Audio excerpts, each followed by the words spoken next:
Last night was tough to watch, and if you've been following this series closely, you already know why.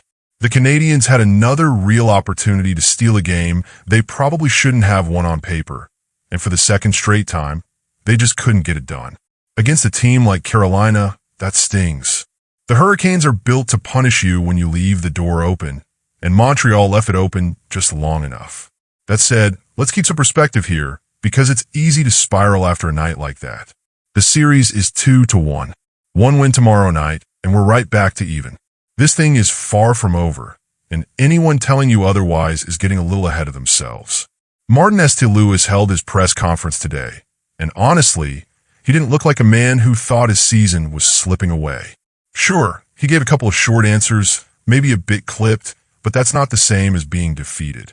There's a difference between a coach who's lost the room and a coach who's processing a tough loss and already thinking about the next one. St. Louis looked like the latter. He made it clear he expects his group to respond, and he genuinely believes they're capable of doing exactly that. He talked about how this team can move on quickly after a loss, and look, saying that and actually doing it are two very different things. We all know that. But compare his demeanor to someone like Jared Bednar after Colorado dropped Game 3 in their series, and the contrast is pretty striking. St. Louis wasn't rattled. He was focused. The Habs are apparently already in solution mode behind closed doors, which is exactly the mindset you want to hear about heading into a must-respond game.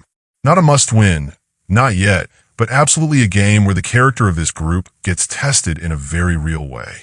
Tomorrow night in Montreal, the Canadiens get their answer. Let's see if they've got one.